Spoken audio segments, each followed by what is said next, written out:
From the central coast of New South Wales, Australia, it's the #1 podcast for the X-Men animated series.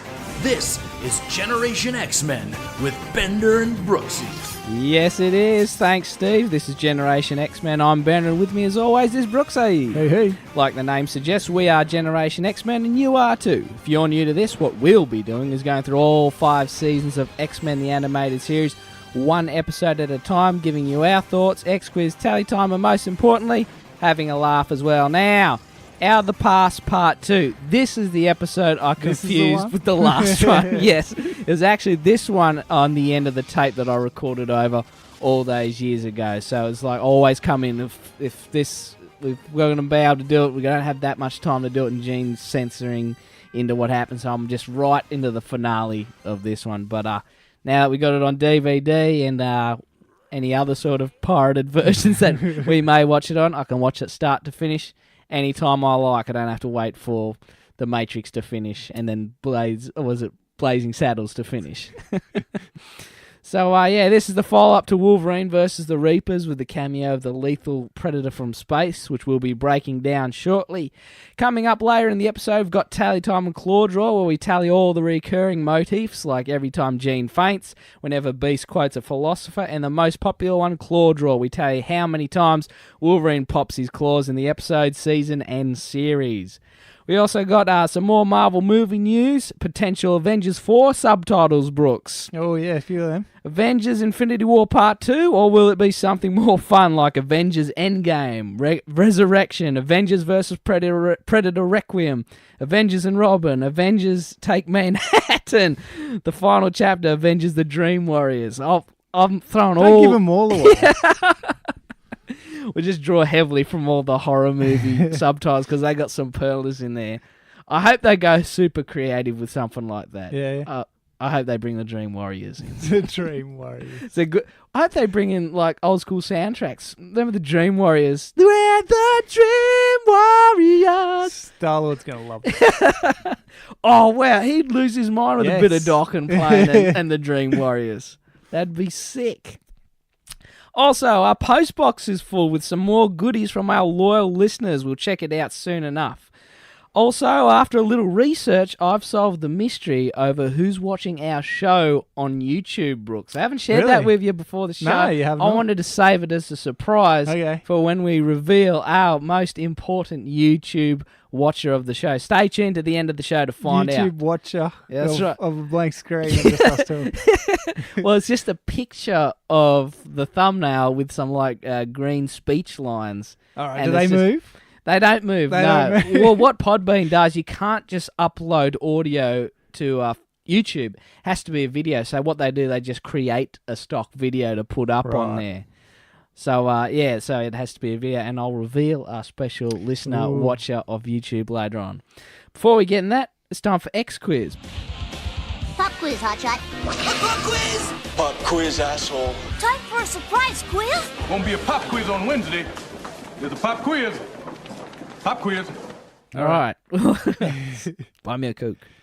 How many you got today? I've got two here, 2 winners. I've got 3 because, there was not much of the X-Quiz variety in this. No, I'm digging deep on question number 2. Am I spiking? No, it's just in the red. All good. You got 3, so I'll let you go first. How many victims will the spirit drinker have to snack on if it reaches the surface? Oh, boy.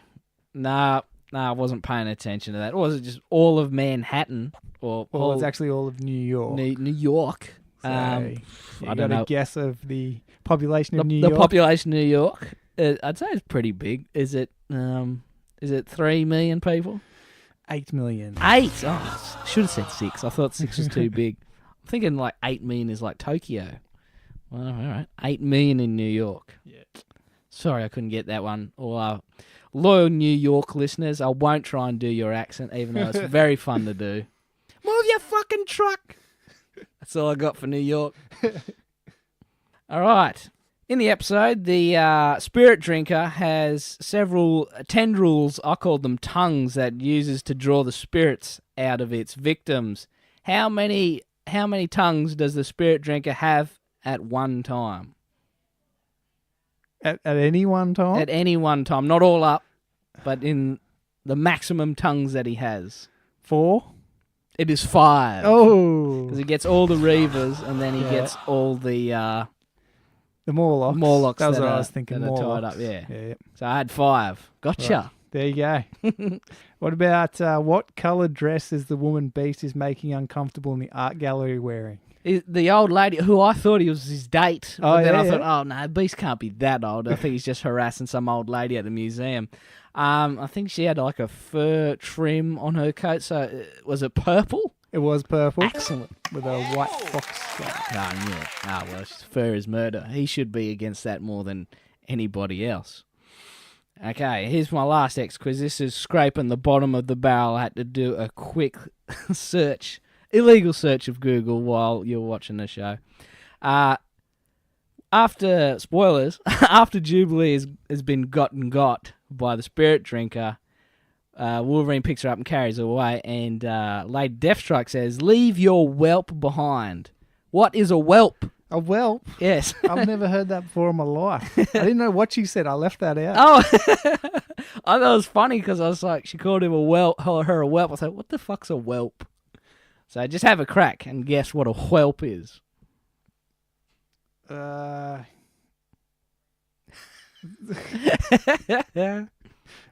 idea. No idea? No, I got nothing.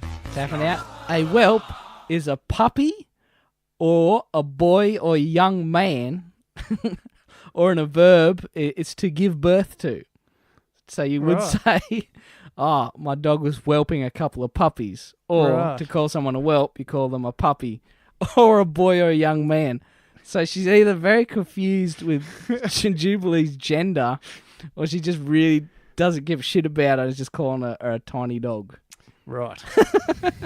I thought it was an interesting choice of words. Leave your whelp behind, Logan.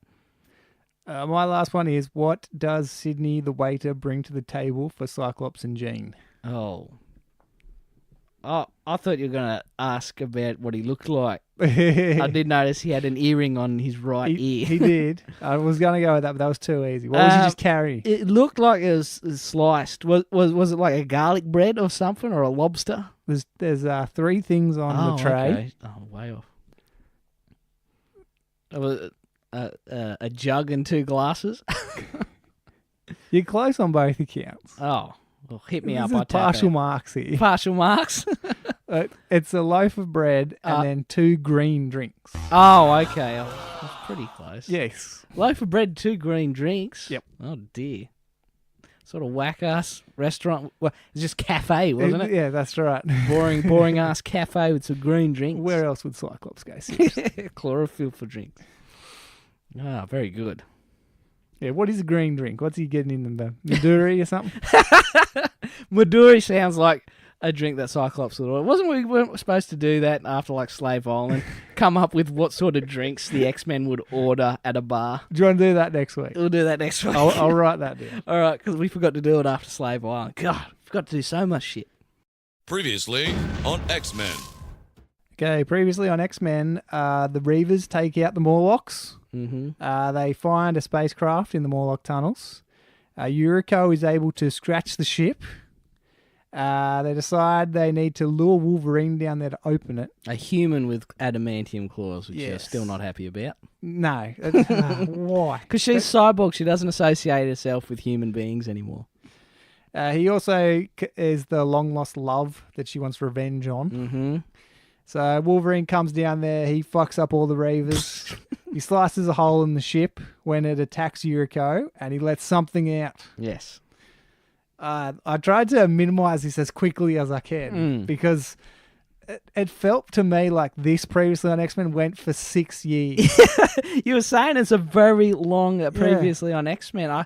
I can't remember any other previously on X-Men's that were as long, but I swear that there were some. Yeah.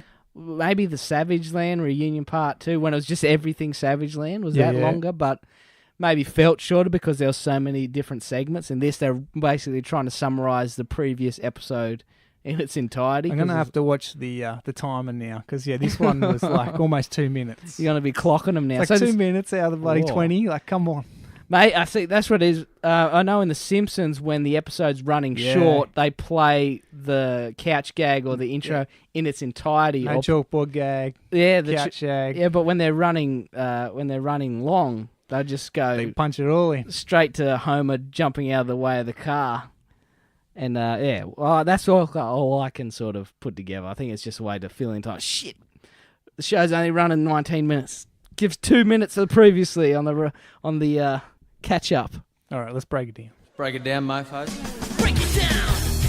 Break it down! Now it's time for a breakdown. Breakdown! Go ahead, give it to me. Breakdown. Where is she? I added a few more breakdown I did things. notice that. Do you like those? I like I was trying to think all last season, like, where do I hear more breakdown? I I thought, found a website. Did I send you that? no, you didn't send me that. There's Otherwise, like- they'd all be in there. There's a website, and you just type it in what you want, and it tells you what movie and what time of the movie that it's on. That they say some So a they say line. whatever you want. Oh, So you can send just me write, that. Write Batman, and it'll tell you every Anytime time someone says Batman. Oh, man. We'll do that, and I'll do it for breakdown. I was just looking up songs and everything. My favourite is the Tom Petty breakdown. Come on, give it to me. I was like, that's perfect. So today we are doing episode number 28, season 3, episode 2, Out of the Past, part 2. The original air date for this one was August 5, 1994, which is another Friday episode. Prime time, baby. It was written by Len Wein and directed Ooh. by Larry Houston. On your Larry. Produced and directed by Larry Houston. I saw an extra credit on the opening titles this time, which is pretty cool.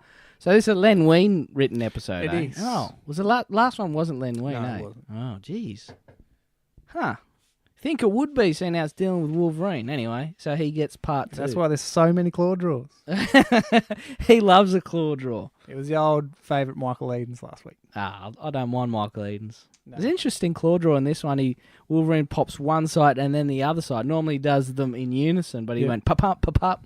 Different. I can't remember which one it was. That only counts as one, though. Still counts as one. I'm not going to count it as 2. So the episode starts straight from where we finished last episode. There was no recap crap. You know how they do that sometimes? That annoys me as well. They could have wasted some more time going back in time, a couple of minutes, and showing a different angle. Yeah, that's right. Yeah. They play like the audio from the last episode on an empty screen or something like that. Yeah, yeah. I don't want to know. Or maybe on the cave I always wall. remember like from episode 2 how they were outside of the Sentinel facility and they showed a different perspective. It's like, I don't care, just show me what happened. I don't need to know that. I just watched the previous one. That's right. So the hole is getting bigger and more green light is coming out. And Wolverine pops another claw draw at the light. He gets a lot in this episode. He gets it in. And then our old mate Murray, the Aussie Reaver, he isn't waiting to find out. He says, okay, boys, let's give ET a Reavers welcome. I like that line. That was a great line. I heard it throughout all the noise. So all the Reavers advance on the ship and start firing into the opening hole. And then Wolverine says, sounds like ET wants to return the favor. Nice one. And this is where we get our first look at the creature. I kept writing creature. The creature. Why'd you turn Scottish on that reading? That's the creature. Da. Oh, look. Don't want to go near the Loch Ness much of the creature. I wrote creature for all of them, and every time I say it, it reminds me of the Mummy. Oh, really? Oh. So, that's my... So it was an Egyptian Antoine. accent? Oh, no. Yeah, that's my Antoine. Look, Who's Antoine? that's what his name is in Deuce Big Eye. Oh. Oded Fair. Yes. I don't remember his name. The Mummy. Ardeth Bay. Whatever his name is. He calls it the creature. Yeah, the creature. But you sound Irish. Irish, Scottish, Hey. not Egyptian. Hey, the Sahara the pit the low. He says that so many times in the movie. The Sahara the pit the low. And it means it's a different translation every time. Yeah, yeah. It's the Sahara pit the low. Then the subtitles come up. This guy's pretty strong. At the Sahara pit the low.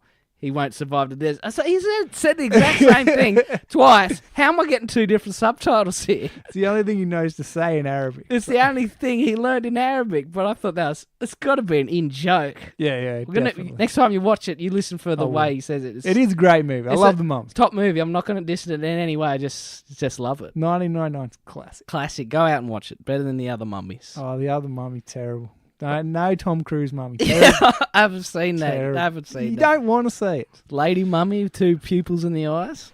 I prefer to watch The Mummy 3 than watch that crap. Ooh. Chinese Kung Fu Mummy.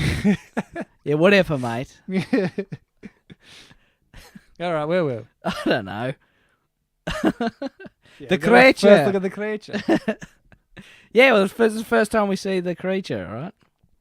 So it's green. This is where all the green lights come from. Yeah. And it's got that big yellow eye. And it's got legs. That's what I forgot. I keep thinking it looks like Slimer from the Ghostbusters. It's Slimer with a little sort of rooster comb on the top of its head. Yep. And like T-Rex legs. That's right. And tiny little arms like a T-Rex. No tail.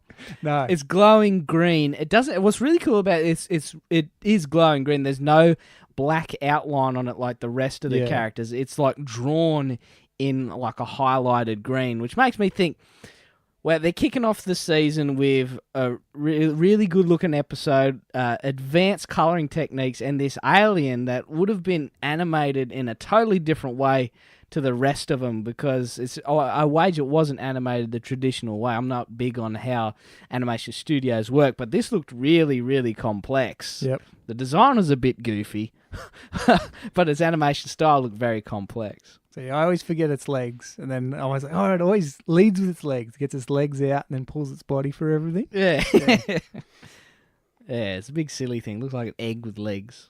So Wolverine says, whatever it is, I think it's time somebody shut it up. And it doesn't say a word in the entire bloody episode. What is he talking about? It is screaming and making a lot of noise.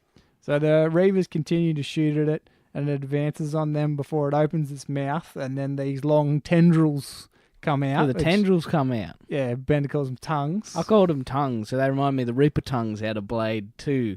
Oh, yeah. Yeah. Another great movie. Another good movie. Go home and watch that as well. But yeah, the tendrils come out, but they're traditional animation. They're not the glowy style.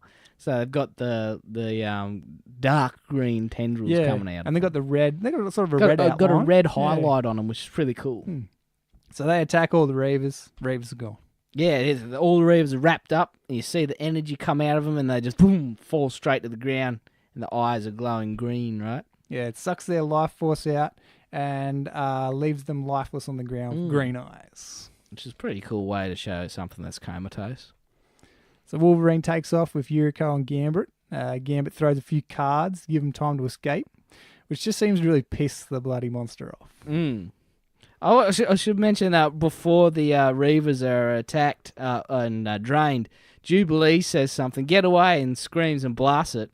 And then one of the Reavers goes, you heard the kid ugly, and starts shooting at the monster again.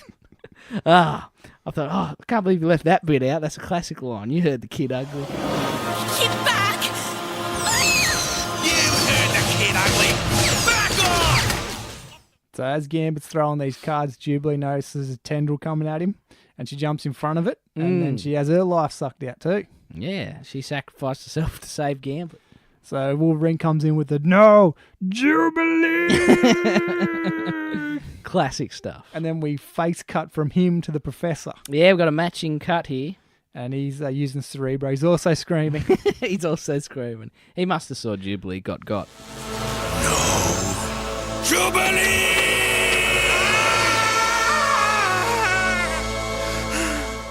And we come back from the break, and Wolverine lunges towards Jubilee, and he manages to cut through two tendrils. They're coming up at him, and he scoops up Jubilee and takes her off down one of the tunnels. Wolverine says, have a good look, Yuriko. Here is your revenge. Are you happy now? Why would she be happy? She doesn't care. She doesn't know bloody Jubilee. Yeah, there's no connection to... I'd imagine she doesn't give a crap about hurting kids.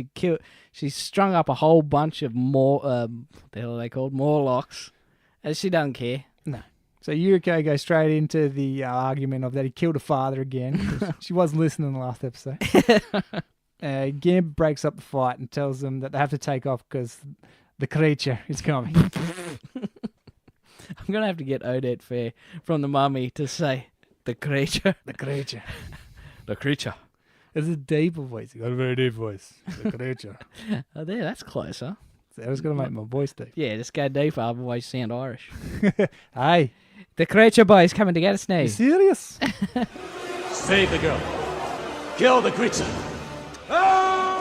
So then we get one of these pixel wipes. Is that what they call it? I'd say it's like a pixel dissolve, but it's just a different sort of transition. Yeah, so we're getting a couple of new ones of those, which is pretty cool. Yeah, they're firing up the old digital transitions in their animation. So what have we got today? Ooh, pixels, that's fun. Yeah, we'll punch that one. Because it doesn't really... And Star Wipe. And exactly like that. So they got all these new toys. It's like, which one fits? Oh, we can't use Star Wipe. We'll go pixel out. That's pretty cool. So we're going to the art gallery now. And this is where Beast is making people uncomfortable and talking about Jackson Pollock's art. Oh, he's making people uncomfortable. So yeah, I didn't write down any of his dialogue because it was just annoying. It's just random art shit, isn't it? The professor pops in his head and he contacts Beast psychically and says, "Time to go, mate." Get your ass back here. Stop looking at art. So Beast apologizes to the woman that he was making. He's feel forcing uncomfortable. his knowledge on. He kicks his shoes off and escapes out the window in the ceiling. Yeah, I don't know why there was a window in the ceiling. I don't know. Do forgive me, madam, but it appears I've neglected a most important appointment. So we're back in the tunnels, and the old creature has found the Morlocks. So they're still stuck to the wall. Yeah. They got no chance. Easy feed. Yeah. Goronsky. Easy feed for the creature. But you don't see the Morlocks. They don't appear in the forehead of the spirit drinker any later. Oh, I think because they don't have any relationship to Wolverine. If Callisto said, "Wolverine, help me," Wolverine would give two shits. What about Leech? What would he sound like in that weird voice? I don't know. Yeah. Who cares? Because he never speaks. He's like, "A Leech does this." Yeah. Well, I figure it's we'll talk about it more later. But the spirit drinker, it shows what souls it's got in its head to its potential victims coming up. So we're playing mind games. Taunting the victims of who is about to attack. So I think it's pretty clever, but we'll talk about that when we get into it. Up to it. So Yuriko doesn't seem to care about the people that have had their life force sucked away. Mm-hmm. She says the Reavers were getting paid and the Morlocks were thieves. Dirty thieves. Well, I think that's pretty unfair to the Reavers. She got turned into a cyborg by them. She seriously got no connection to them at all. Strictly just they got paid. They know what they were in for, which is fair enough. Yuriko is keen to get out of the sewers, but Wolverine grabs her and says that no, she's not going anywhere until they get a plan. Worry about your whelp later. Right now, we must get out of here. Nobody's going nowhere till we figure out what to do about that thing. If that monster reaches the surface, it'll have 8 million victims to snack on. Yuriko opens up with the usual "why would you mutants help humans" argument. So everyone asks that of the X-Men. He says, "You give your life for those who mock you. Animal, mistake of nature, mutant." Wolverine says, "That ain't the point. It's my life." So then they're interrupted here by the creature burning a hole through the wall of the tunnel. And Jubilee's face then appears in the forehead of it. And it's still sort of glowing green. She's like, "Wolverine, Gambit, help me." See, I think so. You could argue that's the spirit of, or the soul of Jubilee trying to reach out and ask for help. But I think it's also like the creature has control of the soul, so it's manipulating. Come closer. Yeah, like a got you, motherfucker. Like a ghost would. To seduce or draw in a new potential victim. It's just using Jubilee's soul as a puppet to sort of draw Wolverine in there. And also when the creature starts losing, Jubilee is saying, "Oh, Wolverine, stop doing that." So the creature's telling Jubilee's soul to do that because it's genuinely being hurt Yeah. And then he sends in like Lady Deathstrike's soul to say, "You'll never succeed, Logan," and blah blah blah. So that's all the manipulation of the creature doing that, which is pretty cool. So Gambit decides to chuck a few cards the spirit drinker's way, and this does nothing. So we cut back to the break, and this didn't just go anywhere. Like it was a terrible. It wasn't followed up. What is going on here? There's a couple of parts like this in this episode where I'm like, what are they doing? Are they just?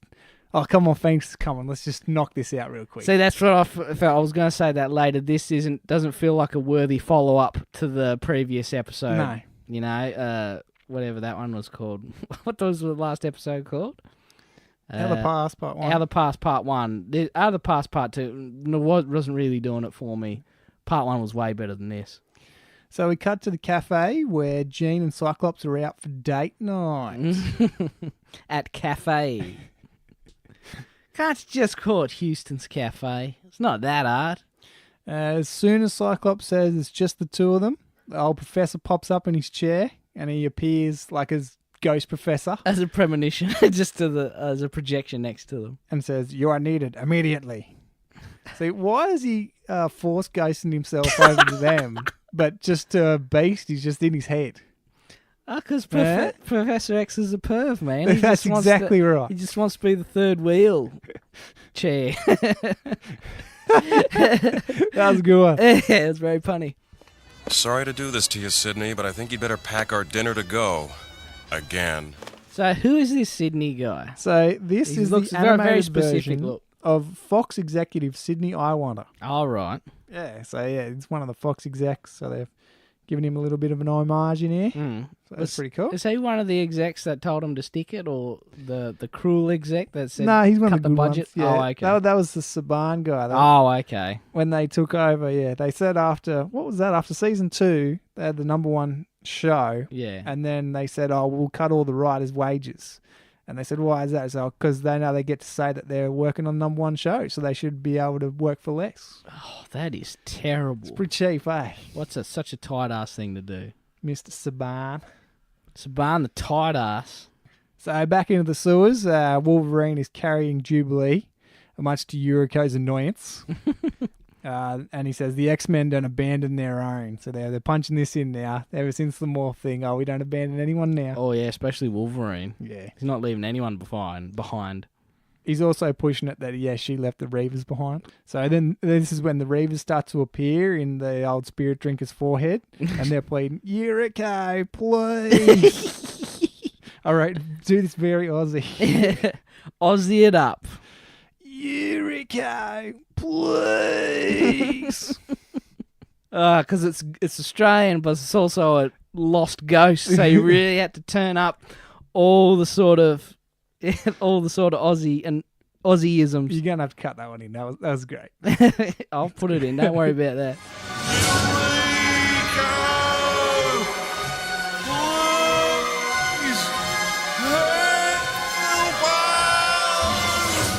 So Deathstrike decides that she needs to have another hand-to-hand battle with the creature. Okay, so all this guilt tripping's finally got to her. But Gambit shoves her over, and he again fires a few cards just above the spirit drinker, bringing down like a wall of rocks in between them. And Yuriko straight away, she's like, "What good will that do? It burns through walls." It burns through walls. That is a solid point. Just buying some time, I guess. Yeah, he says he's giving them some time so they can figure out a plan. What, 2 seconds? Like, come on, man, it burns through that shit. Wolverine's like, yeah, I got a plan. Gambit, you take Jubilee to safety, and me and Yuriko will handle this. I'll use my claws and stab it to death. We got the adamantium, and we know that hurts it, so we'll do it. We figured it out 5 minutes ago. So Wolverine and Yuriko slash through the pile of rubble and discover the spirit drinker has burrowed down. And Wolverine says, cute, real cute. And he says, it could be miles from here. But no, blast straight through the wall. It's got him. I thought that was pretty cool. It's gone under, up, and to the left and come around, which I thought was pretty neat. And they do a good job here fighting off a fair few tendrils. Until one of them grabs Yuriko around the leg. Yeah, before that, Yuriko says, we're trapped. And Wolverine goes, I'm never trapped. So arrogant, but always so true. So then Wolverine's sort of holding Yuriko and screaming, no! Into the ad break. She got soul sucked and he's screaming no to the ad break. That's a good ad break. Yeah. We'll let him have that. Yeah.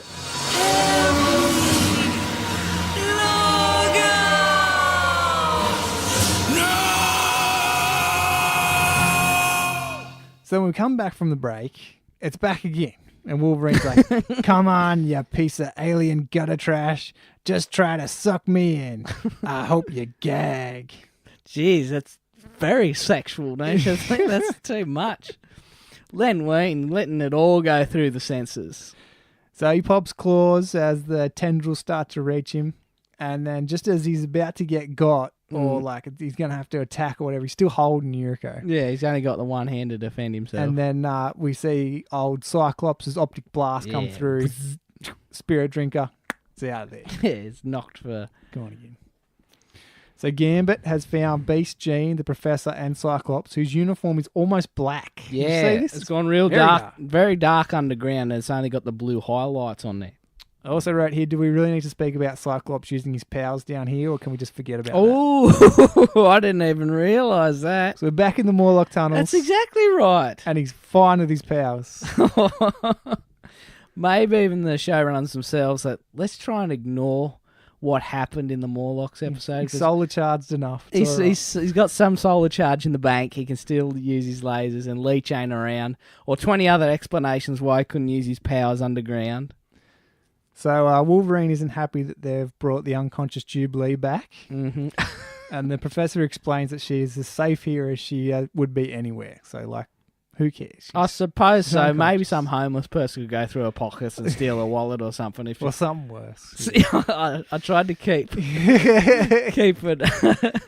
it PG rated here. Wolverine then dumps Yuriko off onto the Professor's chair. Yeah. And I like how under the weight it dips a bit. Down. Yeah. I thought that was very cool. I do like that part. Yeah, that's attention to detail in the animation there. Because she would be heavy. Yeah. She's got all the adamantium. She's cyborg. And all the cyborg. It would slow his chair down a fair bit. So then the creature comes back. And Jean decides that she should try and read its mind. Oh, yeah. I've got to use my powers at least once in the episode. So, yeah, she shoots the blue beam at it. And then she's, oh, no, screaming. And she's stuck. She can't get unstuck from the thing. She's having all these horrible flashes of energy and rage and that sort of stuff. She's got a bad psychic link. She's almost having a Jean orgasm here. And then I think here the Professor must break the link. Yeah, I saw it too. He cuts it off. Yeah, there's like this big blast of white light comes out of his dome. And yeah, he's doing something useful for a change. He's used his superior telepathy and cut her off. So she's no longer being affected by it. I like that. There should have been more of Professor X getting involved. And of course he intervened here. Jean doesn't faint. Yeah. I believe that's what's happened. Yeah, he's cut her off. She almost does, but she doesn't. But still, Cyclops catches her, and there's a Jean Scott moment, I believe. Yes, there is, and she says that its mind is almost more than she could bear. But then Cyclops just says, "You miserable piece of slime," which just reminded me of Ghostbusters. Yeah, that's Ghostbusters too. You miserable piece of slime. Boop. Did you tell him to stop cutting? Yes, I told him to stop cutting. Well, now, because some diaper bag downtown tells we can't work on it. Is that right? Yo. All right, there's some new. Where have I been? When you been getting coffee for 25 minutes? You're doing this. This is something that you do. You do quotes from a movie and make it sound funnier than it actually is. You've done that with so many movies, and I've been fooled. What's the one you're always complaining about? Wayne's World. Used to be Wayne's World. Yeah, I love Wayne's World. I watched Wayne's World the first time.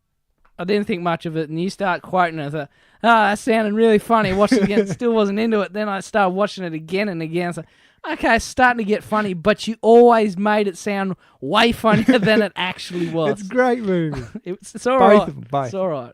1 and 2. He's a dead man. He is a dead man.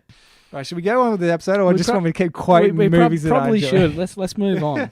Move on from mediocre 80s sequels. So Cyclops jumps in here. We're back. We're back. Cyclops jumps in, tries to blast it, but Wolverine tackles him from behind, causing Cyclops to miss and sending another bunch of rocks down on the spirit drinker. And so then it takes off into the wall again. Mm-hmm. Wolverine is worried that Cyclops' blast might destroy it. And there's a lot of people inside of it. And now he's worried that if he attacks it, he might lose all the people. So he's like, oh, hang on. We can't just blast it with your optic blast. His logic is flawed here. Yeah.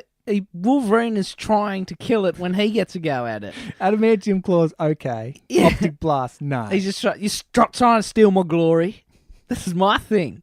It's my girlfriend. This is totally my episode. This is totally my episode. He's got my girlfriend and my little friend in there. I want to save the day. You've got enough glory, Cyclops. So my next note is Beast asks where the spacecraft is. Yeah. I think that goes for like 15 minutes. And you even notice there's like 1,000 cutaways here. Wasted a bunch of time. There's a really long pan. The Wolverine goes, it's down that way. And then there's like a left to right pan that goes all the way past down a long tunnel. And then it comes up tunnel and there's barely any talking. And then it comes back. I thought, couldn't you have just done that with one single shot? Have the tunnel in the background and say, it's just behind me. And then we can move on. Yes. That makes me think that this episode was running short because it had long-ass shots like that in there. Yep. And then we got another long shot of Beast monkey barring across this pipe. Yeah. It goes on for way too long than it needs. It's got like 6 grabs in there. Yep. It's like, you could normally get 3. It's like, okay, we know that he's monkey barring across the pipe. We've But there's like 6. I'm like, what the hell's going on? Cut. Wolverine's line here is, well, it's got weird writing on it and it had a life-sucking cloud with an attitude inside. Check it out. Yeah, that's when Beast does his climbing thing. Yeah, so Beast and the Professor and the 2 unconscious girls head off down to check out this spacecraft. I would not trust 2 unconscious girls around the Professor. No, never would I. And also I noticed that as they head off, the Professor flicks on the headlights on the chair. Yeah. That's pretty cool. Put the high beams on. And the rest of the team head off to hunt for the creature, following another of Gambit's charged card candles, which we've come to notice he uses a lot down in these Morlock tunnels. He likes to use a charged card in the dark. We get another one of those pixel fade wipes. Another pixel wipe, pixel transition. The Professor and Beast entering the ship. And the Professor has been sensing the alien power for some time now. Have we described in the previous episode what the ship looks like?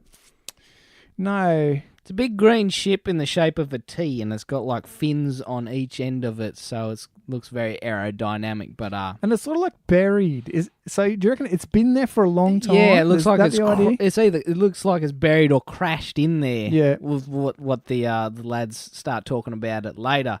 It's only half emerged because you see it in later episode, and its height would be massive, and it's not. It's just fitting into this tunnel nicely. So it would be buried underneath there. So inside, they find a glass sphere where the creature was contained. Yeah, smashed glass everywhere. Yeah, and there's a sign on the front with Wolverine's weird writing. Yeah, does Beast call it that? Or Beast calls it that. Wolverine's weird writing. Oh, did Wolverine said it had weird writing on it? Yeah. So it's not Wolverine's ownership of the writing. It's just, here's that weird writing Wolverine was talking about. Instead, he's just said Wolverine's weird writing. So Beast has a Beast quote here. My kingdom for a Rosetta Stone. We'll continue further with that in Beast quotes in Teletime. Yeah. It's an appropriated quote. So the Professor floats over and he touches the sign and then immediately is electrocuted and can now read the alien language and says, as if his eyes were truly opened for the very first time. So he does get a sort of Rosetta Stone just by zapping himself. Yeah, and he says, what does it say, danger or something on it? Yeah, danger, lethal predator, blah, blah, blah. The Professor tells Beast to join the others as the sign on the prison is a warning. I made a note here. Is like this could have been this spaceship here, this derelict spacecraft that they find. It could have been like a chance to put in a whole bunch of alien homages or predator homage. You know, I have like a skull trophies in the background there. I have that space jockey that was from the first Alien in that sort of observatory thing. I thought that would have been pretty cool. Surely could have got away with that, but no such luck. No such luck's pretty bare in there. So the professor heads for the computer and starts punching away. Beast tried to ask him a question, but he's ignored. He's deep in the zone. He's got his orders. Go. So the rest of the X-Men are now following the smell of the monster by Wolverine's nose. Yeah. I can smell it. I can smell it. We hear that classic line again. The professor then psychically links with Jean and informs the rest of the team that the ship was an alien prison designed to hold this energy-absorbing creature called a spirit drinker. It's the first time we're actually hearing that it's called a spirit drinker. It's the end of the 2 episodes. I wrote down here, she goes, "What, Professor?" I just wrote bad manners. Excuse me, sir? Yeah, excuse me, sir. I mean, yes, Professor. No. What, Professor? That's not on. So yeah, an energy-absorbing creature called a spirit drinker, captive in deep space forever. I like how you're learning about the spirit drinker. The exposition's going over the spirit drinker attacking some civilians. So as you're hearing it, you're seeing what it does and everything. I would have liked to have seen the exposition take place in space. Okay. The spirit drinker like drinking a space creature or a space elephant or something like that. And maybe the Shi'ar capturing it or something. Punch in a couple more cameos. Yeah, you know, a bit Guardians. of space cameos. Yeah, Drax is getting sucked up and whatever. So the rest of the team then have some valid questions here, like how come it crashed into the sewers, and how did the professor learn this, and which she doesn't know any of the answers to any of these questions. Yeah, that's right. Yeah, and so it's just confusing here. Like, didn't he get all these answers just from this big computer he's been punching away on for the last half an hour? Like, yeah, couldn't she just say that? Oh, well, he's been punching on this computer and he's found all this information out. Like, it just seems really rushed. This felt like it was rushed and not well thought out. Well, I don't want to say well thought out, but it's just not as good as it could have been. Yeah, also right. Anyway, while everyone's being brought up to speed, the spirit drinker is sucking the life out of many of the civilians in the subway. So we're getting to see all that while all this stuff's going on over the top. Yeah. Gambit asks, how are they going to beat this thing when they can't get close to it? That's the answer. Well, whatever we do, we'd better do it quickly. I sense that the captive spirits inside the creature have begun to grow weaker. If we don't find a way to free them soon, I'm afraid it may be too late. Yeah, this is the spot on the tape that I always came in on. Fuzzy. Then she goes, the spirits inside are getting weaker. So Wolverine steps up, and he knows his claws will hurt it. And he's like, okay, bub, supper time's over. I would say from this point is when the episode starts getting good. You know what I mean? Because it's... You hear that rev up music? Get that rev up music. There's a goal in sight, and they're not running anymore. Wolverine's want to absorb something. Suck on this. And that's a really cool line because we get this really cool low-angle shot of Wolverine running in, the lights reflecting on him. The tongues come out, Wolverine cuts away some of the tongues, and then the team's cutting away some of the tongues with the cards and the psychic blast and the laser eyes, and then Wolverine's just going to town, cutting the crap out of the spirit drinker. Ready. You want to absorb something?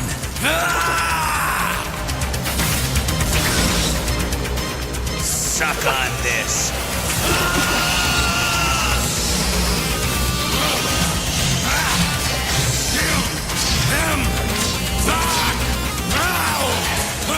And as he's slashing away at the creature, He starts winning, yeah. Jubilee and Yuriko appear from inside and tell him that they're all doomed. Yeah, that's the spirit drinker trying to put him off, but it doesn't faze him. He's still going for it. Wolverine is then grabbed on one of his arms by one of the tendrils. Yep. And then he's flung off into the subway tracks. It uses its foot or whatever there to kick him. Yeah, it gives him a kick or a thing sort of thing. But the tendril's still attached to his arm because I think he sort of half cut it off or something.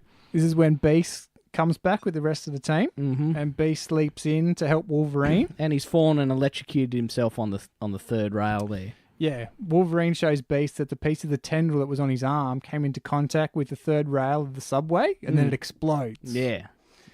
So this is the answer. So Wolverine then decides he's going to charge at the spirit drinker, and then Gambit pulls out his bow staff. Yeah, Wolverine charges it, goes, that's the answer, goes, stabs twice, and then he gets kicked again. Yeah. Flips over, lands next to Gambit. Who grabs his bow staff out. Like, there is no, talking between these guys. How did they figure this out? There's no Gambit, grab your stick, and throw it. Like, there's nothing about, hey, check this out. It's the electricity that'll get him.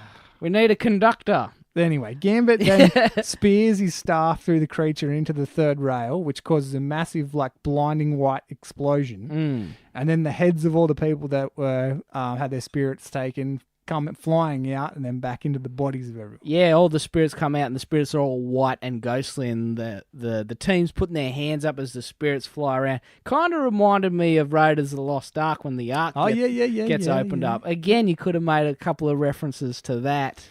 I don't know what you would do. Have someone go, it's beautiful.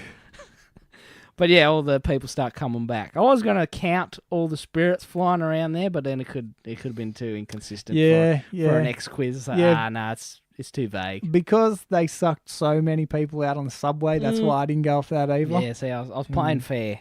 We were both playing fair. So Wolverine asks, what about Jubilee? And she appears along with the Professor, Yuriko, and Beast. Who was already there before anyway. Put him in again. Second Beast has come. Yeah, he come from the other side. Exactly. Oh no, that's an error. He should have been right next to Wolverine, right? Yeah, and the Professor's like, congratulations, Wolverine. Wolverine did shit, man. It was like Gambit for his stuff. Oh, Wolverine gets some favoritism over poor Gambit. Gambit should be, hey, what about me? What about Gambit? I didn't even think about that. But yeah, he gets a big congratulations from Wolverine and a cuddle from Jubilee. And Jubilee saying, I was so worried about you. Yeah. Poor Gambit. Yeah, he did everything. Wow. I didn't even notice that. So then Beast says, we seem to be short one spirit drinker. I like that. That's a funny line. Wolverine replies, yeah, bad case of overeating. Yeah. I like that. That's a nice little interaction there. Not a great line, but it's just a nice quiet moment. Wolverine then asks, where does this leave him and Yuriko? She replies, today I owe you my life, Logan, but that changes nothing between us. When I am strong enough, you will see me again. And she bows and there's a loud gong. There's a gong. There's a sort of like flute, samurai, Japanese style music, and the gong happens. I thought that's pretty cool to reference samurai, but just felt a little bit racist. Yeah. A bit of light racism in there, but overall pretty cool. You will see me again.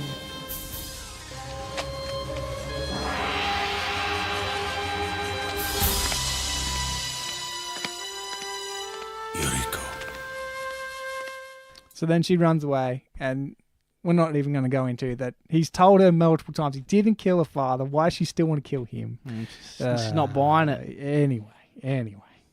So we wipe back here to the spaceship, and Jean comes in and says Morlocks are all back to normal.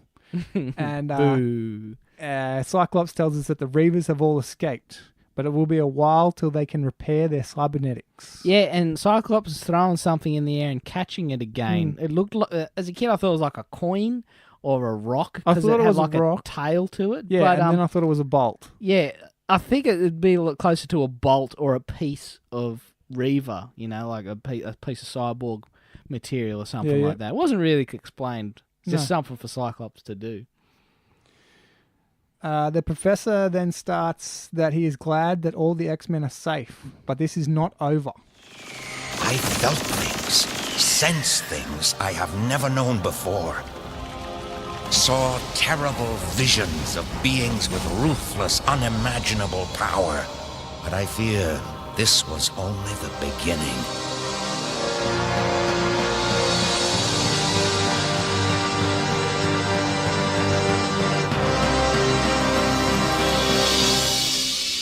That's when he sort of tilt up, right?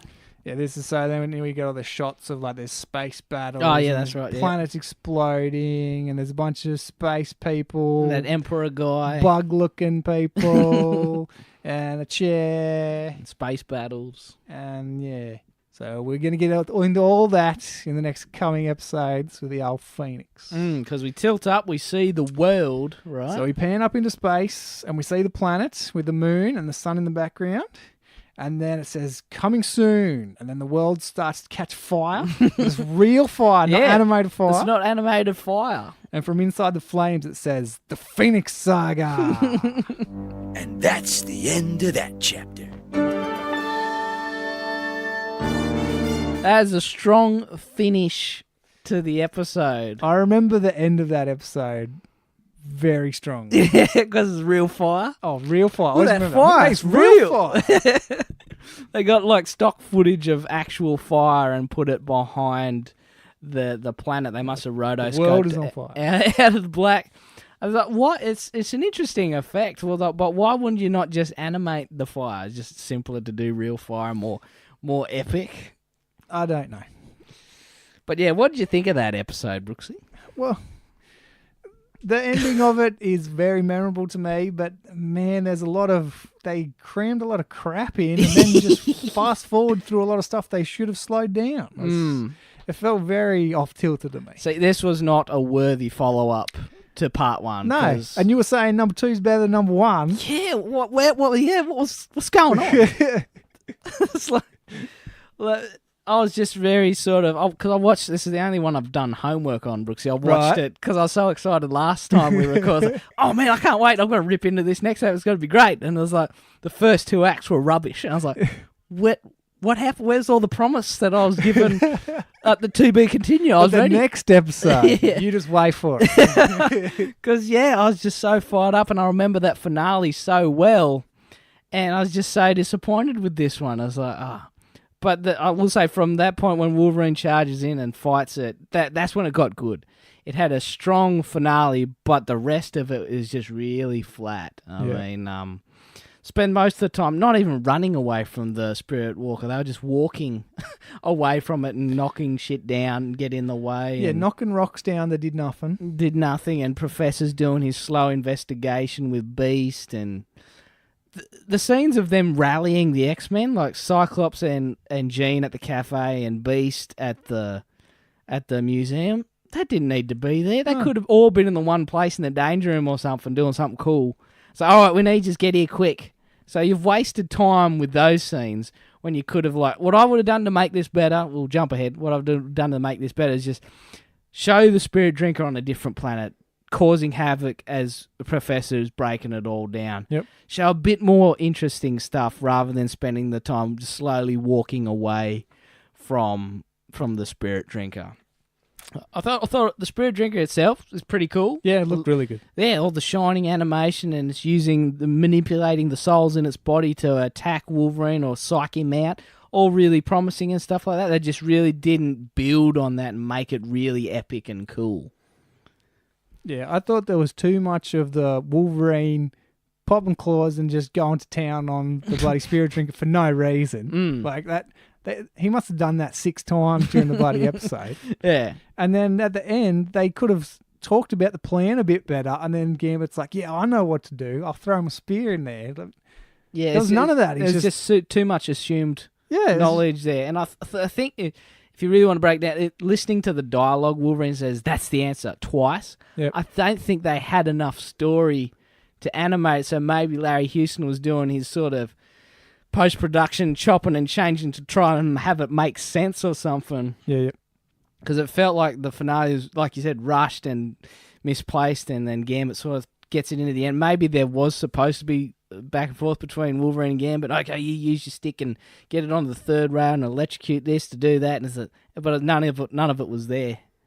So, this just didn't deliver the promise of episode 1 of part 1, because that part 1 is a strong episode for me. So having said that, what is your favourite part? This is easy for me. What's my favourite part? The rev-up music when Wolverine charges in, because it was on the end of the tape, and that's all I remember from it, and it's where something fun happens. The whole movie, the whole episode, pretty much lacking any sort of fun. But when he says, you want to absorb something, suck on this. The music's going, the team's behind him, cutting away all the tendrils while he goes to town, cutting it up.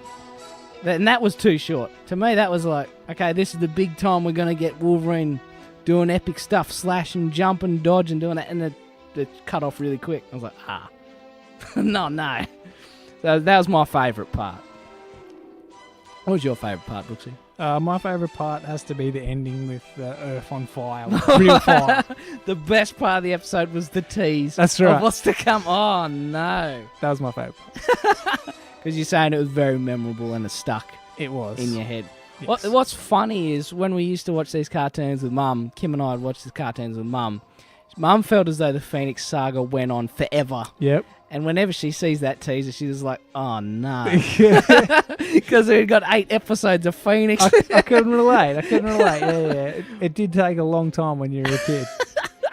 Like, oh, still not wrapped up yet. And when it's wrapped up, oh no, we still got Dark Phoenix to go through. Right. Can we move on? Get some cable in this motherfucker?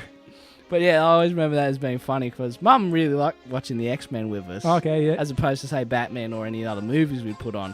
Show-wise, Mum loved the X-Men, but she wasn't a fan of the very long Phoenix Saga.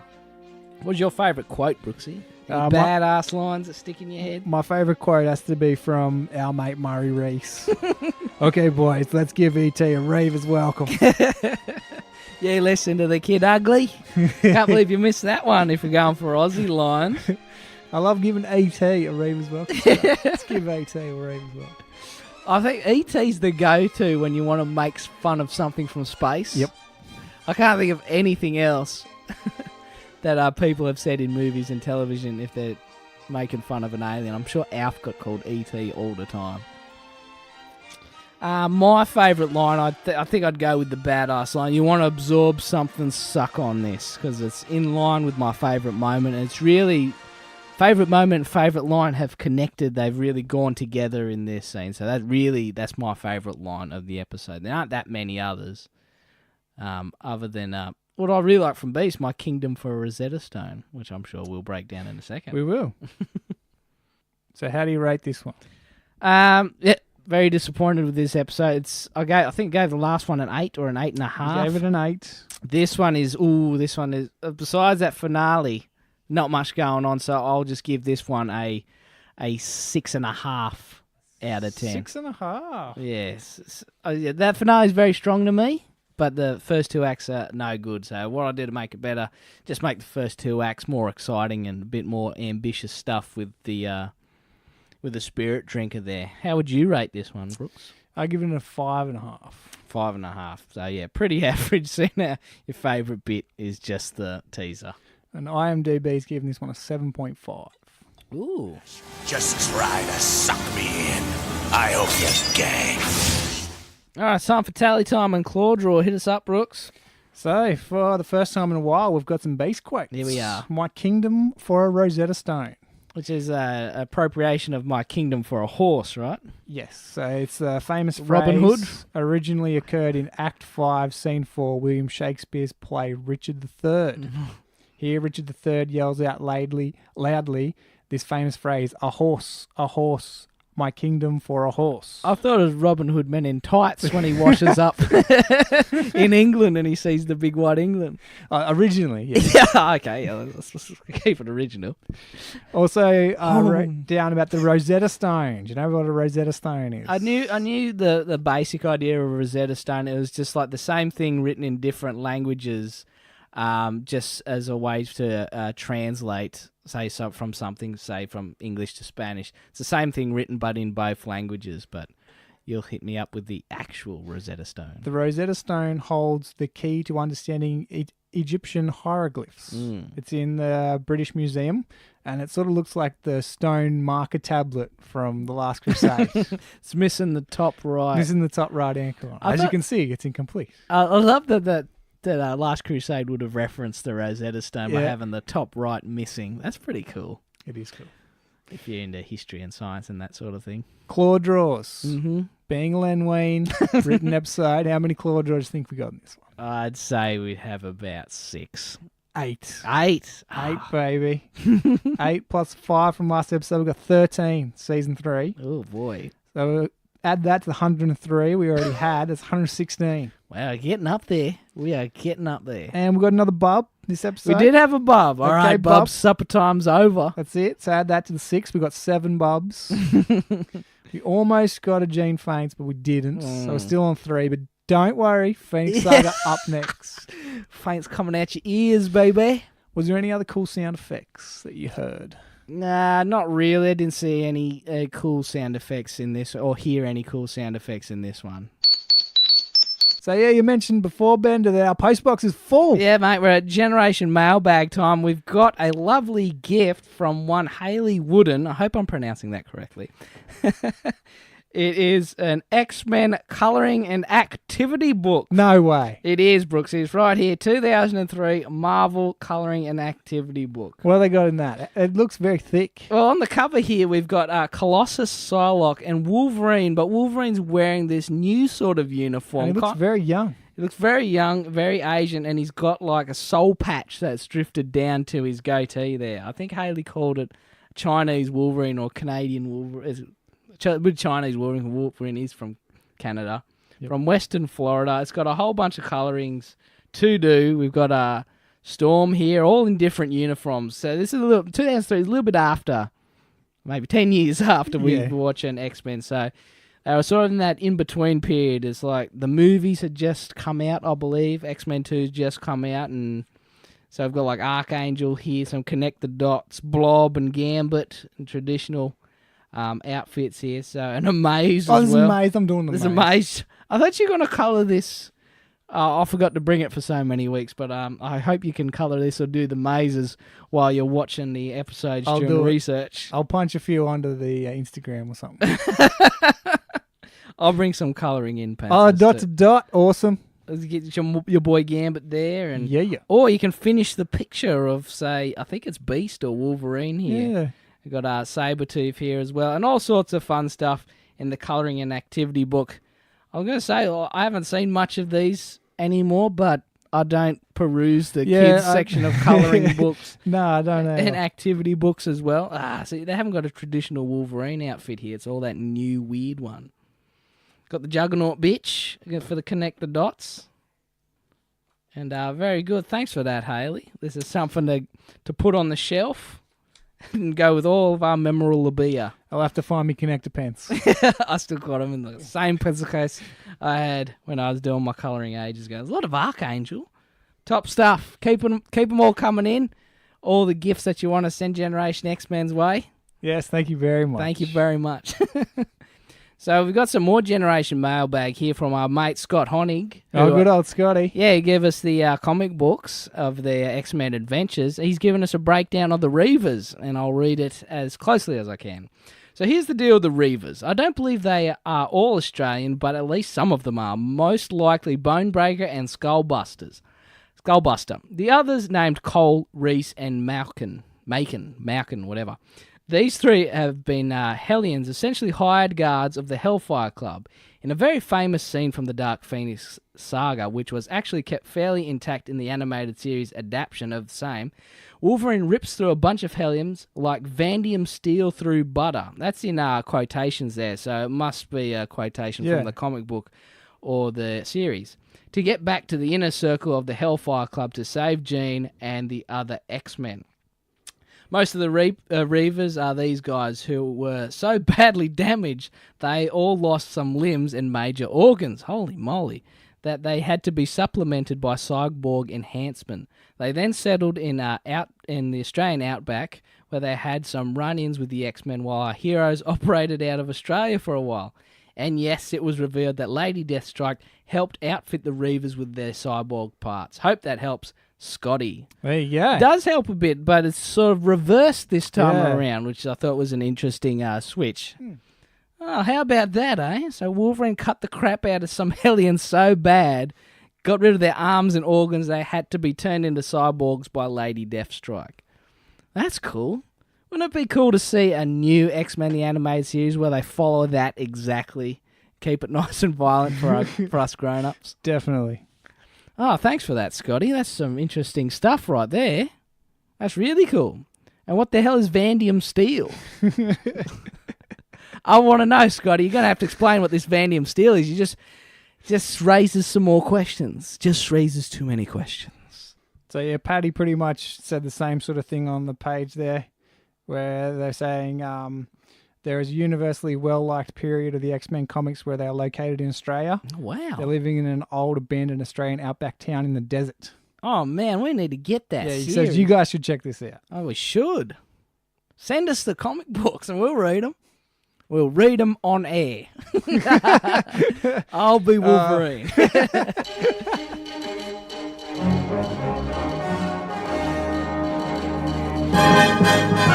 right, it's time for Marvel movie news. What do you got for us, Brooksy? Some Dark Phoenix stuff? Yeah, so with the release of the trailer, we also got told that Dark Phoenix has been moved again. Now it's from February 14, Valentine's Day. Bummer. Got moved back to June 7. Well, yeah, I remember seeing that. Like after the trailer, they had the release date on the title screen, and now they're going to have to change it again. Yeah, so now it's June 7. They also mentioned that Gambit movie again. So that's new date is March 13, 2020. It's not happening. It's not happening until it's happening, so stop moving the date around. And the New Mutants is August 2, 2019 as well. So boy. We've got June and August next year. Got our 2 X-Men movies coming.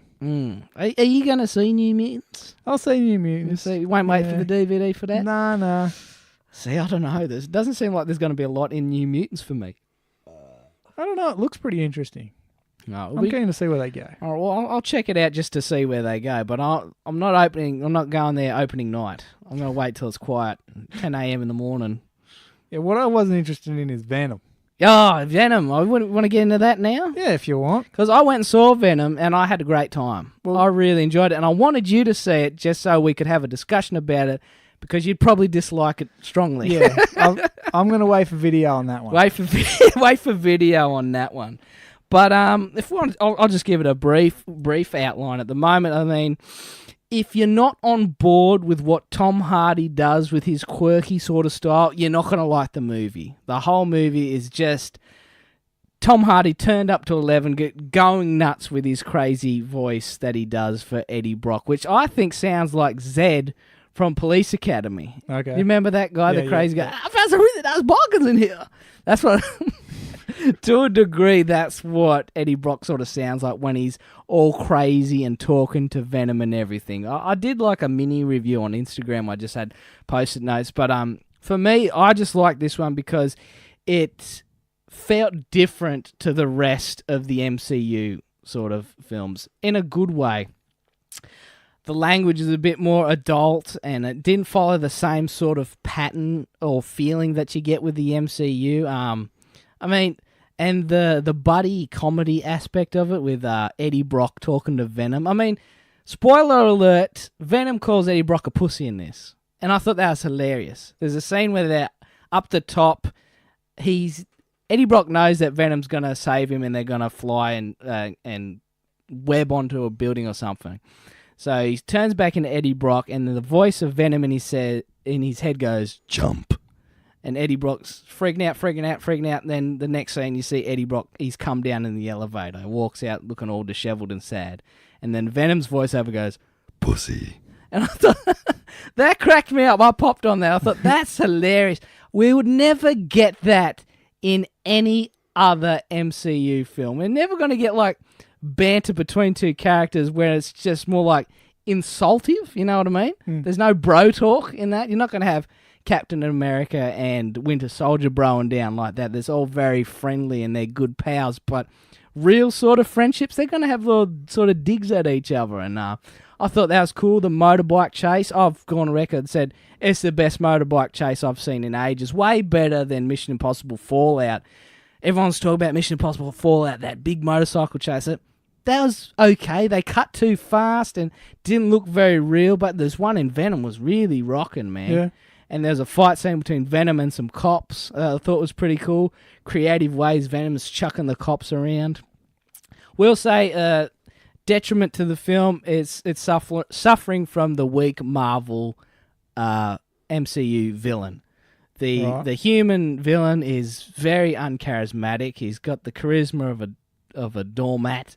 And the symbiote bad guy, which is Riot, he only appears in the last 10 minutes of the movie. So like part 2 of Out of the Past, it felt very rushed towards the end. It felt, they're trying to wrap everything up and do this and do that, and suddenly Venom the symbiote is sort of, he wants to save the humans, even though there's no talk of that going on, and throughout the whole film. What I would have done to make that better is, like, the best part of the movie is the relationship between Eddie Brock and Venom. They should have done that from the start, because the first act really slow to get into it. It's like, oh man, when's Venom going to show up? Because it feels like you're just waiting and waiting and waiting and waiting. Yeah. Almost like to the point of, if he doesn't show up, I'm walking out, because it's taking forever. Then he finally shows up and it's great. That's when the movie starts to get going.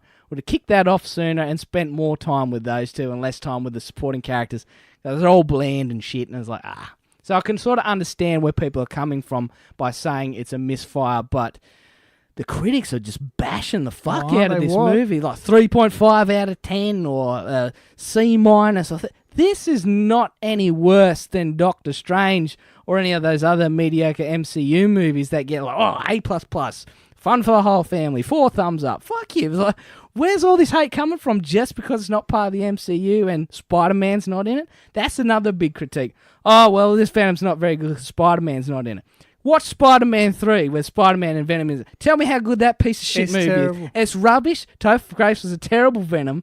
And everyone's saying, oh, well, at least Spider-Man was in. I don't think that's a good enough argument. I think there's a lot of unjust hate on this movie. That's why I really wanted you to see it, just so I could see if you'd have a similar sort of reaction to it. Is it as bad as what people are saying, or is it just, I don't know, people are hating on it because it's not MCU? Would you refer to it as the Catwoman of Marvel movies? I would not. I would not call it the Catwoman. That was my favourite review.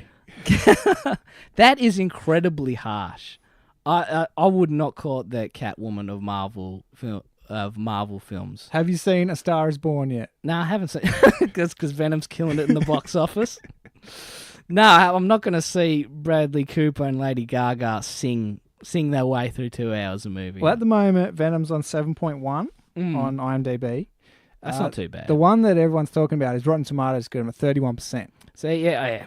But the audience is giving 88%. See, that, yeah, something. Well, Rotten Tomatoes I got a problem with, because it's not an overall score, the tomato meter. It's measuring how many critics gave it a bad review, not if it's like a 10 out of 10. So when it says like it's got, how was the tomato score? Rotten Tomatoes 31. So it's more or less saying it's 31% of the critics who reviewed it didn't like it, and it's not like a 1 to 5 scale. It's a yes or no scale. So yeah. I don't trust the tomato meter. If you look at the average score rating on there, that's a more accurate thing, which would be like the 7.1. And I think the highest sort of MCU or the more mediocre MCU films, they're all around 7 or that anyway. I mean, how about this? Lower your expectations, because it is kind of disappointing. Well, I went in with low expectations to begin with, because if I go in with high expectations, I'm about to see the best film ever, you're always going to be disappointed. My expectations are lowered for all the MCU films because they can't be as good as every one of them are, or the best ones of them are. But I don't agree with. Yeah, I think critics are so harsh on Venom, and I don't know why. It doesn't help when you hear things like the 40 minutes cut out of it that was Tom Hardy's favourite scene. Yeah, I know. That is really bad for a start to promote a film like that. I mean, understand how if your favourite scene gets cut, but don't say that on the fucking press junkets. You're burying your film that you're the lead in. I mean, that's what Shia LaBeouf did to, like, Crystal Skull, and Steven Spielberg now slapped the shit out of him. What's that? I don't know what you're talking about. It's like some weird sort of spin-off to Han Solo or something. I don't know. Okay, yeah. Well, I don't want to say that. But anyway, like, stars bagging out the movies they're in, not bagging out, but just saying it's not as good. Maybe that's a hint that there could be an uncut or a new version of Venom coming out on Blu-ray, because we talked about the PG. We talked about the PG cut of Deadpool 2, right? Yeah. That as well as the sort of the Batman versus Superman extended cut. That's sort of like kicked off a whole sort of debate about, or showings of different cuts of the same movie. Like with Deadpool 2, you got the theatrical cut, then you got the super duper cut, and now you got the PG cut.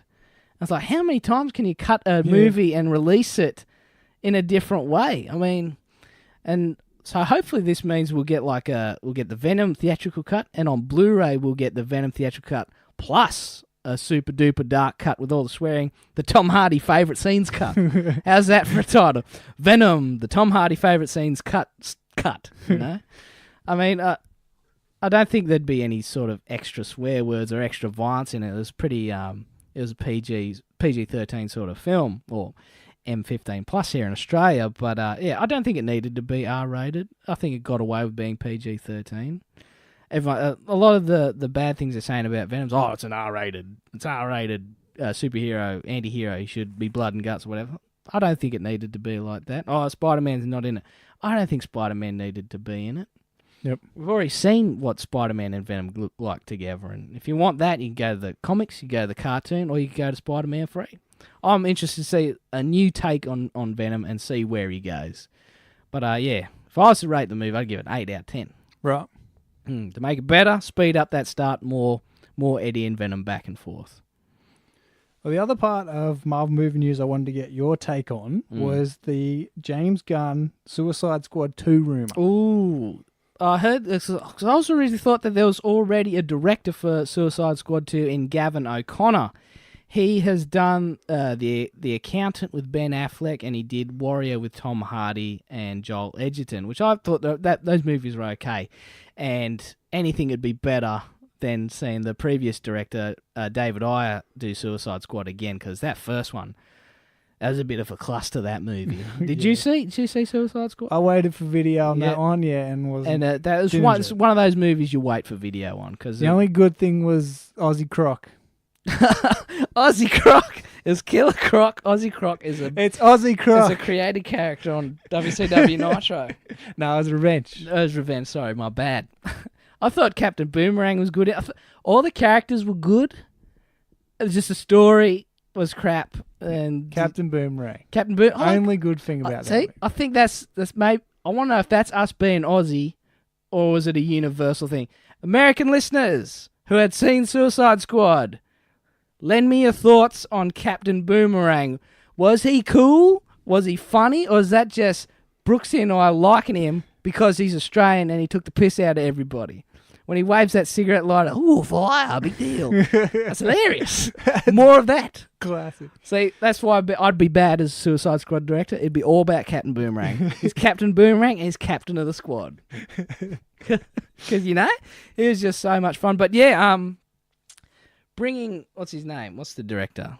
James Gunn. Yeah. James Gunn, for people who don't know, got booted out of Guardians of the Galaxy Volume 3 because of some insensitive tweets that were put on his years and years ago, that were brought up because he made a political tweet, and the people who were for the political party that he made hung shit on went back and researched the crap out of his Twitter just to dig up some dirt on him, just as a smear campaign. They succeeded. He lost his job, and even with the help of Batista and the rest of the Guardians signing a petition, Disney still gave him the boot and stuck to it. You're not working for us again. The crew was released, and Guardians of the Galaxy 3 production has been suspended. All the crew were asked to go find other jobs because it is on the shelf. Batista wants out because once it was announced that James Gunn might be writing Suicide Squad and now he might be directing it, I think he did a post, James Gunn said, working on Suicide Squad, and Batista commented on it, said, where do I sign up?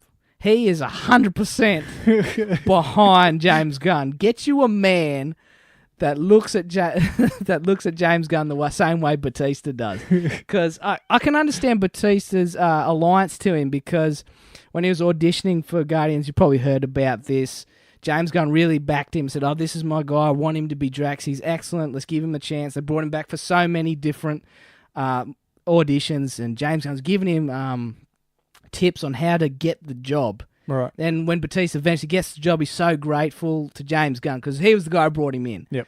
So Batista's all on James Gunn's side. And it'd be interesting to see. I'd like to see James Gunn direct and write Suicide Squad, because I think he'll take what he's learnt at Marvel. Yep. And if he's allowed to from Warner Brothers and DC, bring it into the DCEU and sort of make it better. We need something.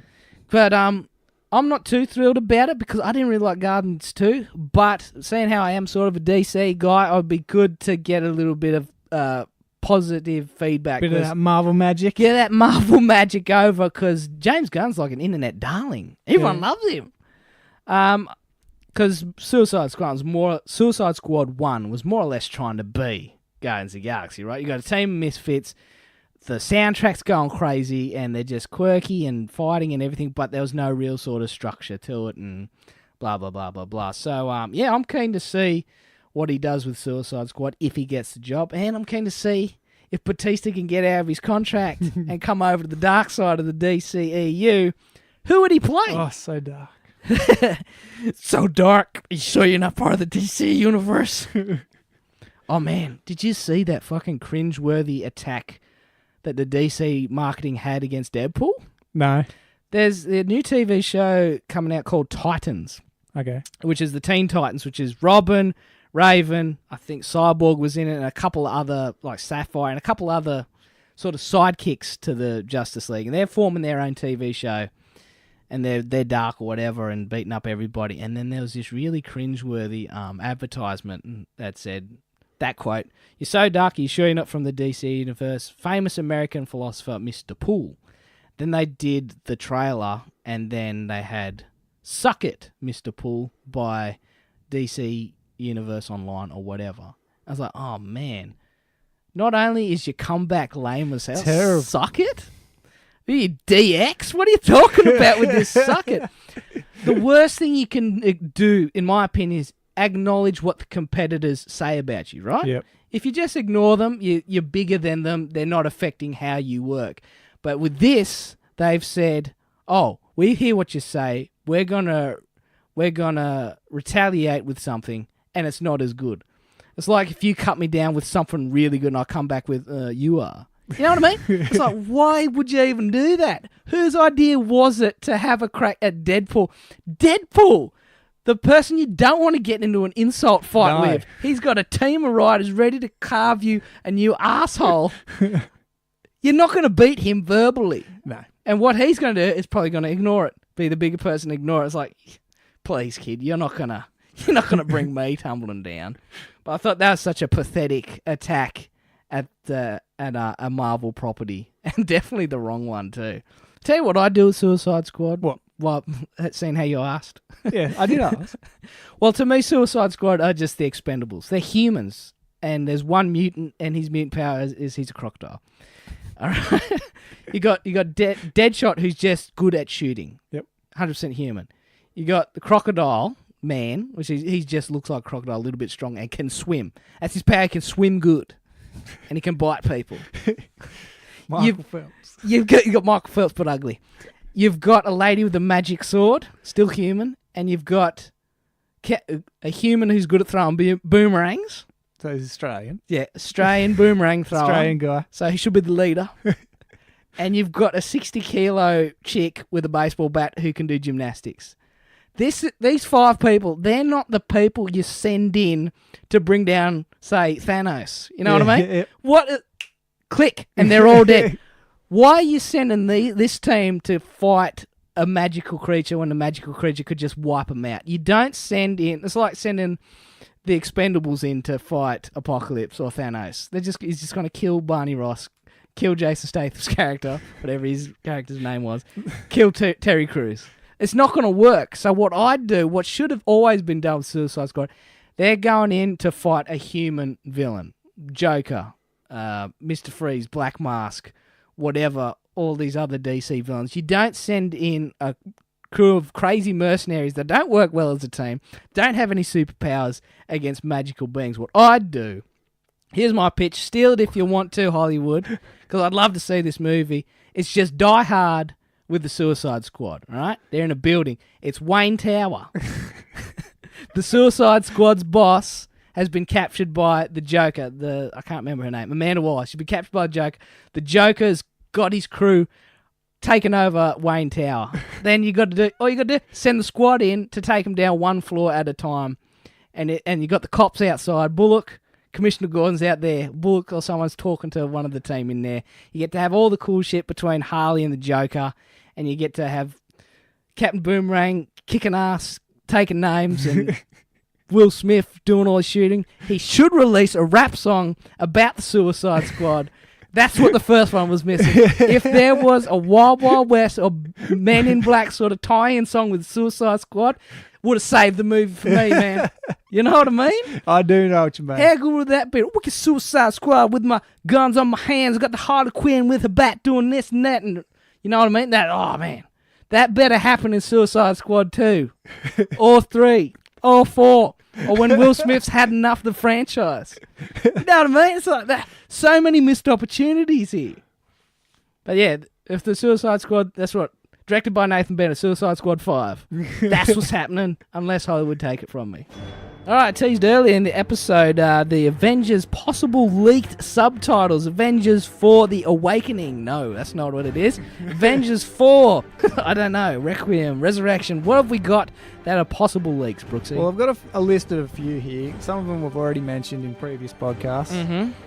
If anyone else at home's got one, punch it through to us on the Facebook page. Yeah, give us a funny one. Give us a legit one. What do you think? Give us a prediction of what you think the subtitle's going to be. The one that we thought would be hilarious if they just come out with Avengers Infinity War Part 2. Yeah. I mean, I heard that's what originally it was called. Yep. But I don't know, that sort of died in the air. There's also Infinity Gauntlet, which they probably can't really use now because we've already seen the gauntlets already. Yeah, there. Avengers Infinity Gauntlet. It seems like you'd be running a gauntlet. Doesn't really work. Or Infinity Crusade.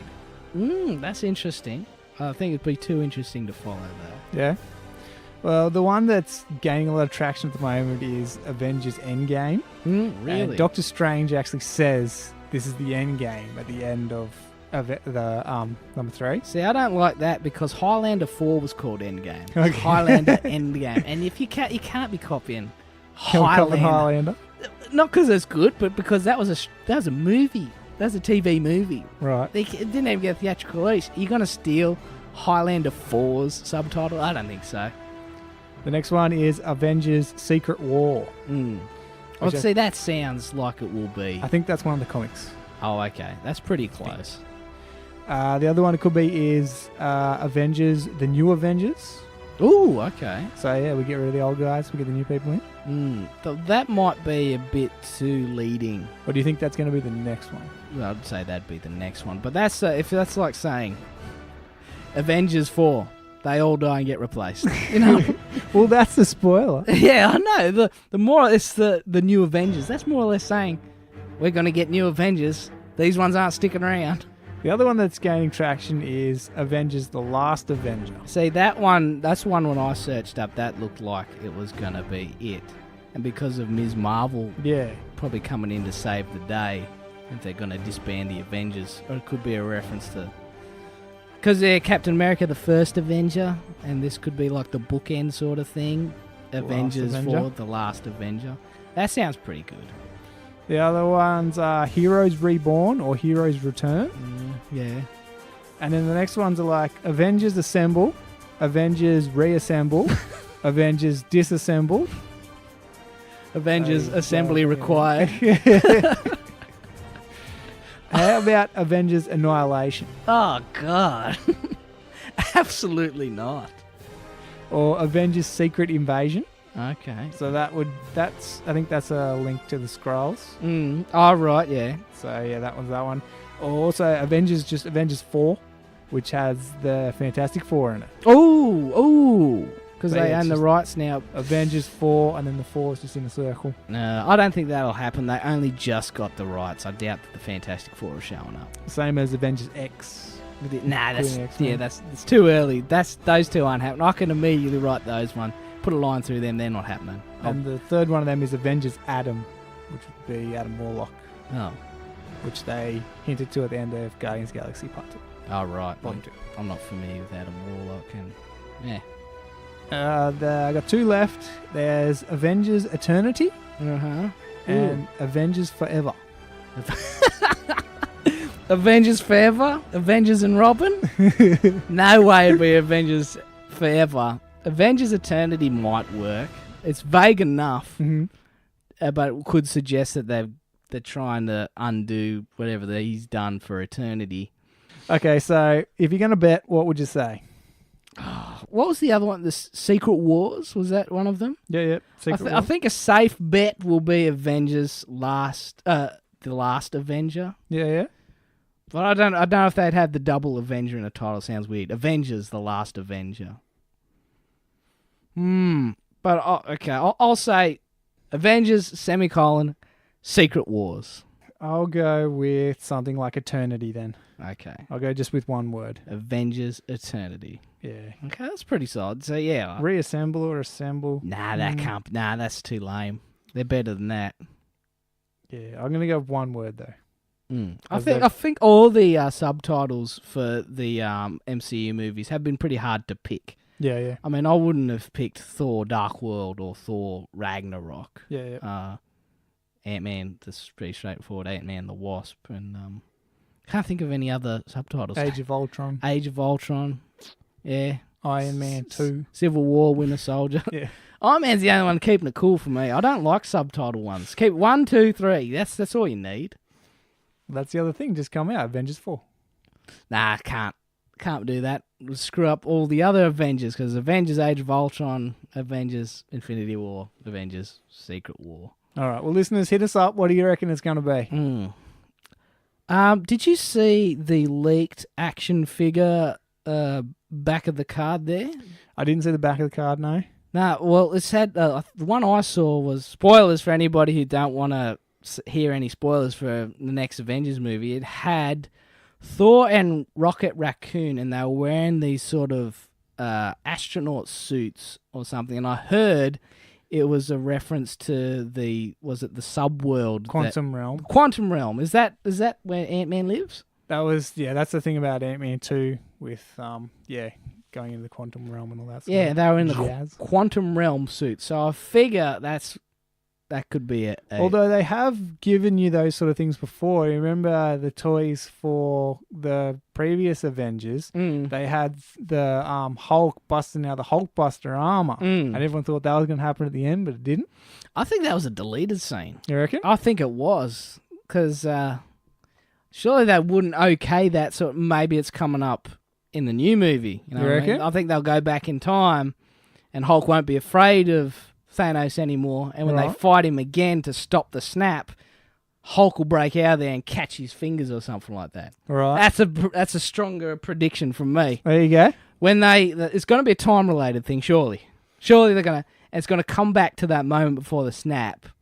Everyone's going to look like they're fucked, but I think Hulk will save the day and stop the snap. He'll go like that, and Hulk will grab both fingers, snap them or something crazy like that. And because Feige's such a fan of Star Wars and people's arms getting chopped off, he's going to chop it off somehow. But he'll bet money Thanos' arm's coming off somehow. Why don't they just go back in time and chop his arm off when he's a kid, so he can't put a gauntlet on. Boom. There you go. Problem solved. But then you got different timelines. Timelines get so messy, but I'm sure this one will be pretty concise because Marvel's pretty good with that sort of thing and not messing up the timeline. But yeah, that's my prediction, people. Hulk's going to bust out of the Iron Man suit and break Thanos' snapping fingers. That's what's happening. I like it. Or the new title could be Avengers Into the Quantum Realm.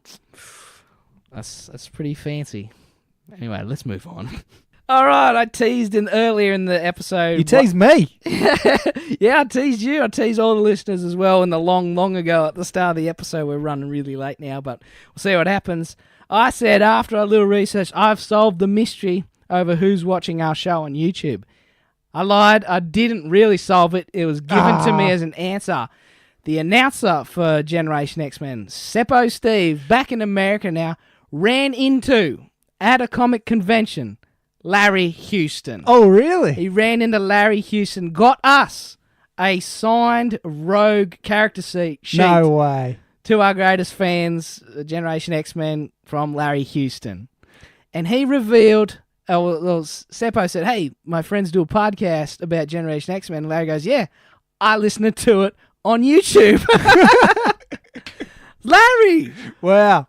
There's only like 9 episodes on there on YouTube. I'm going to have to re-upload all the other ones onto YouTube and have to do that manually because Podbean normally takes care of it for me. But yeah, that's the mystery of who listens to us on YouTube. And thank God. Larry. Hey, Larry. Hi. If you're listening to us on YouTube, man. Dude, you got to get Podbean. All our episodes are on there and you don't have to log on to YouTube and search it. I want to know how you found it, actually. Probably just YouTube and regular sort of X-Men animated series stuff because it's not available anywhere else, I don't think. But yes, Steve just by chance ran into him there because he's like at a train convention, model train convention, and just across the street it's a comic book convention. Then there Larry was. There you go. And I thought, oh man, how about that, eh? And so Seppo's gonna what's an old school word of message? Mail. He's gonna mail us. He's gonna mail us all of our Generation X-Men stuff. So we're looking forward to that generation mailbag. Oh yeah. That's getting either laminated or framed. Yeah. I'm a laminate probably guy, both. but I have to make a copy of it and laminate it and be right next to Scotty's letter. Right next to Scotty's letter. And yeah, that's a cool little bit of stuff that's coming our way. Go. And yeah. Gonna have to get to work, get the rest of them on YouTube because we never know who else could be listening on YouTube. I think, yeah, it's time to be more aware. But, Hello, YouTube. Hello, YouTube. Hello, Larry. Thanks for listening to us. Time for the social media shout-outs. You can find our podcast on iTunes, Podcast Addict, Pocket Casters, Stitcher, and YouTube. Subscribe, rate us, and give us a review. All the stars and all the praise. If you've got something to say, we'll read it out. The ratings and reviews help us, guys, because the more we get, the more we grow. The more we grow, the more people know. So help us become one of the most popular podcasts out there. Like and share our page on Facebook, at Generation X-Men. Anyone who likes Marvel, X-Men, and Australian chicanery, start sharing the love. Follow us on Twitter and Instagram, at Gen X-Men Pod, for some Meme Monday, Marvel movie news, and all things X-Men. Or you can contact us via Facebook, or by email, generationxmenpodcast@gmail.com. So what's up for us next time, Brooks? Next episode is number 29, Season 3, Episode 3, Phoenix Saga Part 1, Sacrifice. Here it starts, baby. We're in for the long haul. We're into the Phoenix Saga. This is going to be epic. Come on, Phoenix! Phoenix! All right, that's it from us here at Generation X-Men. Wherever you are in the world, thanks for listening. We hope you had a decent shot of X-Men nostalgia. Next week, we've got the Phoenix Saga Part 1 Sacrifice with breakdown, tally time, claw draw, and more Marvel movie news. Like the Terminator, we'll be back, and we look forward to your company then. Thanks for hosting, Brooksy. No worries, Bender. Take it easy, mate. Cheers, matey. Bye-bye. See ya.